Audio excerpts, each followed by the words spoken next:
కదా ఆవిడ పేరు ఐడియా లేదులే. పద్మత్త రంగబాబు వాళ్ళ చెల్లిలే పద్మత్త. ఆవిడ పేరు తెలియదు.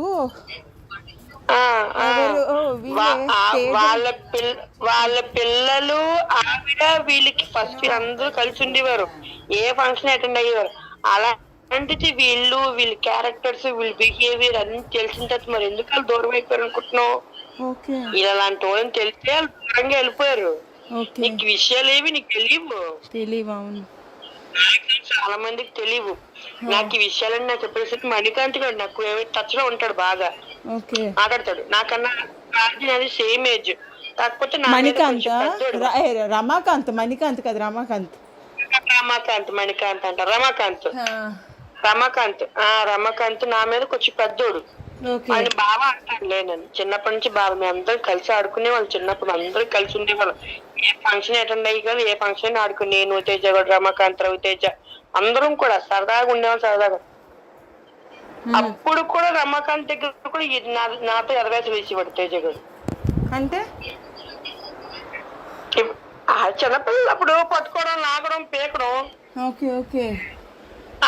మొన్న ఫోన్ చేసినప్పుడు రమాకాంత్ గారు అడిగాడు, చిన్నప్పుడు కూడా నీతో ఇంతే ఇలాగే బిహేవ్ చేశాడు. వాడు నాతోనే కదా ఏ అమ్మతో అలాగే బిహేవ్ చేసేవాడు, చిన్నపడే కదా ఏదో సరదాగా అనుకుంటా. కానీ మనకు మనం మెచ్యూర్డ్ కాబట్టి కొంచెం ఆలోచిస్తే అప్పుడు మాకు చిన్నోడు కదా ఇటు తేజ గడు, మేమంటే కొంచెం పెద్ద. నాకు డైలాగ్ కొట్టింది గుర్తుందా అని చూస్తే చిన్నప్పుడు మొహం గుర్తొచ్చింది కదా, అందుకే ఏమన్నా ఆ టైప్ తయాడు అన్నమాట. ఏడు చెప్పులన్నీ ఏం చెప్పుకుంటాను చెప్పుకుంటే ఏమవుద్ది, ఇంటి పరుగు పోద్ది. ఒక ఆడపిల్ల జీవితం నాశనం, దాంతో పాటు నా జీవితం కూడా నాశనం. నాకు 2 పిల్లలు ఉన్నారు, నా అత్తమామలు ఉన్నారు. వాళ్ళ దగ్గర తరెత్తుకోవాలా? వాళ్ళు ఆ జీవితాన్ని నాశనం చేసుకోండి, నేను నా జీవితాన్ని నాశనం చేసుకోనా? ఇప్పుడు నువ్వనే కాదు ఎవరైనా మా ఆయనకి విషయం చెప్పినా నాకు నష్టమేం లేదు. మా ఆయనకి విషయం చెప్పి నాకు నష్టం లేదు, ఎందుకంటే నేనంటే మా ఆయనకి తెలుసు. అవును. నా మీద ఒక నిందేసినా కూడా నా ముగ్గురు నన్ను అంత అనుమానించి అని ఇలాంటి దాని అలాంటి దాని తమ్ముడు ఇది ఆ భాషలు లేవా అని అన్నాను కూడా లేదు. ఎందుకంటే నేను ఎలాంటి దానో, నా క్యారెక్టర్ అనేది, నేను ఎవరితో ఎంత క్లోజ్గా ఉంటానో, ఎంత లిమిట్స్, నేను ఎంత క్లోజ్గా ఉన్నా నా లిమిట్స్ ఎంత వరకు ఉంచుకుంటానో మీ అన్నయ్యకి అన్ని తెలుసు నా గురించి. తేజ్గాడు ఉంటాడు, వాళ్ళందరూ ఇల్లు గోకుతారు, నేనేమి ఎవరిని గోకను. మామూలుగా మన మందు మీద ఉద్యమం చేసిన వాళ్ళు ఓ మామూలు కోసం తాకు. ఈ అమ్మాయిలు నేను చెప్తున్నాను, నువ్వు నన్ను కూడా నమ్మట్లేదు కదా. సరేలే చిచ్చి నమ్మడం కాదురా, నాకే ఏమి లేదు, నువ్వు చెప్తావని కాదు, ఈ విషయం బయటికి రాకూడదు. వచ్చిన కిరణ్ ప్రామిస్ రాదు, చెప్పు. మా గోడలకి నీ గోడలకి అన్ని గోడలకి చెవులు ఉంటాయి కదా, అందుకే అంటున్నాను. అన్ని గోడలకి కళ్ళేలేసాను కానీ మ్యాటర్ చెప్పు. తేజగాడు నన్ను పక్కలో పడుకోమని అడిగాడు తెలుసా ఒకసారి. కిరణ్ నిజం, ఈ విషయం ఇప్పటిదాకా ఎవరికి తెలియదు. ఎప్పుడు కిరణ్? ఆడి పెళ్లికి వెళ్ళినప్పుడు. ఎవరి పెళ్లికి వెళ్ళినప్పుడు? ఆడి పెళ్లికి వెళ్ళినప్పుడు. తేజ పెళ్లికి వచ్చినప్పుడా? ఆడి పెళ్లికి వెళ్ళి ఇంట్లో ఉన్నాను కదా. నాకు సరిగ్గా చెప్పే అర్థం కావట్లేదు. వాడి పెళ్లికి 3 రోజులు ముందు వెళ్ళానా, అప్పుడు ఓకే. అదే నాకు నా కొడుకున్నాడు నా కొడుకు నేను ఉన్నాం. ఓకే. ఎప్పుడు రంగబాబాయ్ ఇంటికి వెళ్ళినప్పుడా? రంగబాబాయ్ ఇంట్లో ఉన్నప్పుడు.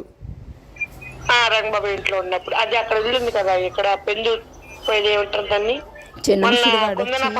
చూడు ఇల్లు, అది ఏరియా చిన్నముషిడివాడ అక్కడ ఆ ఇంట్లో ఉన్నప్పుడు. ఎవరు అడిగారు? తేజగాడు అడిగాడా? ఏమని అడిగాడు? చెప్పు తీసుకొని కొడతాను అన్నావా? ఎంత డైరెక్ట్ గా అడిగాడు? అలాగే అడిగాడు. ఏమని? నువ్వు నాతో పడుకుంటావా, నాకు ఇస్తావా అని. చెప్పు తీసుకొని కొడతాను ఎదవా, నీ కంటి కలక్కని పడుతున్నాను రా నేను. నీకు వాయు వరుసలు లేవా? నా కొడుకు అంత కొడుకున్నాడు, నా కొడుకుతో పాటు కొడుకుతో సమానం తమ్ముడు అంటే అలాగ అడగడానికి నోరు వస్తుందిరా. నేనేదో పెళ్లికి బాబాయ్ పిలిచాడని ఒక ఇంటి ఆడపిల్లకి ఒక అక్కగా వచ్చాను, ఇది నాకు ఏదో ఇచ్చేస్తారని కాదు. అంతే కదా. ఈ విషయం బాబాయ్కి పిన్నికి చెప్పినంటే నీకు ముందు పడతాయి. నీ ఎవరైతే అమ్మాయి వస్తే అమ్మాయి తెలిస్తే నువ్వు ఇలా ఇదైపోతావు అంటే ఆ వద్దుకేరని ఎవరికి చెప్పిల్లగా అడిగారని ఎవరితో అనుకుని పిల్లల మీద ఒట్టు అలాగనేసరికి నేను అనుకున్నాను నా పిల్లలకి నేను చేసిన తప్పు అయితే నా పిల్లలకి ఏం అవ్వకూడదు, నా పిల్లలకి ఒట్టి తీసి గట్టి మీద పెట్టేశాడు. అందుకే నీకు చెప్పాను. నన్ను నేను నిద్దట్లో వచ్చి నా పక్కన పడుకున్నాడు తెలిసాడు. ఎవరు? చేజగాడు. నేను అంటే ఆ గదిలోని బాబాయ్ పిన్ని కొందన అందరూ పడుకున్నారు ఆ గదిలో. నేను తేజ సాత్విక్ గాడు తేజ గారు మంచం మీద పడుకున్నాడు, నేను బాబుని వేసుకుని కింద పరుపు వేసుకుని పడుకున్నా తేజ గదిలో. అడగగానే నేను గచ్చిరేసిన తర్వాత బాబు నేను పడుకుంటూ వచ్చిన పక్కన పడుకున్నాను. మామూలుగా తమ్ముడే కదా, క్యాజువల్ గా అంటే మా వంశీయాలకు బాగా నాకు అలాగే కదా, ఫోన్లే కదా. కొన్ని చిన్నపిల్లడు తెలిసి తెలియక అలా అడిగాడు, పోనీ అని నేను పోనీ తప్పుగా పోనీ తమ్ముడే కదా అని చెప్పి ఊరుకున్నాను. కాలు చేతులు మీద వేసాడు, నువ్వు మధ్యాహ్నం అక్కడి నుంచి లేచి మీద పైకి వెళ్ళి పడుకో, నన్ను పైకి వెళ్ళి పడుకోమంటావు అంటే వద్దు కిరణ్ నేను పడుకొని చెప్పి పైకి వెళ్ళిపోయాడు. నన్ను మీద చేతిలో టచింగ్ కూడా చేసాడు. కానీ విషయం తెలియదు విషయం నాకు తేజగాడికి తప్ప ఎవరికి నాకు తేజగాడికి తప్ప విషయం ఇంకెవరికి తెలియదు. ఏం చెప్పుకునే విషయం చెప్పేది? ఇలాంటివి ఏం చెప్పుకుంటాం? హార్ట్ బ్రేక్ అవుతుంది, రోజుకి బ్రేక్ అయిపోతుంది. అమ్మ నన్ను బలవంతం చెయ్యబోయాడు కూడా యాక్చువల్ గా తెలిసేవాడు. నేను ఏంటి పడుకునే పక్కన పడుకుని చెప్పి బలవంతం చేయకపోతే గమ్ము నన్ను నెట్టేసి నువ్వు ముందు పైకి వెళ్ళి పడుకోరా తేజ, ఇది కరెక్ట్ పద్ధతి కాదు, పెళ్లి పెట్టుకుని ఏంటి అదివేసం నీకు అంతా ఇది ఎక్కువైపోతుందంటే అట్రాక్షన్. ఒరే నీకు అట్రాక్షన్ అవ్వచ్చేమో, నీకు ఇన్ఫాక్చుయేషన్ అవుతుంది, నాది ఇన్ఫాక్షన్ అట్రాక్షన్ అయ్యే వయసు కాదు నాది.